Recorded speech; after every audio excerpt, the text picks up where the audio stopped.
पापा पापा के तू बड़ी कहलू का करे नुनिया टोली जालू कहिला चौहन टोली जालू मलमलिया बाजार में भेटालू कहिला नुनिया टोली जालू कहिला चमटोली जालू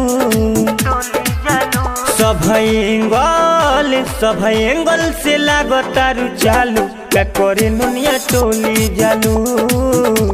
का करे चमटोली जालू।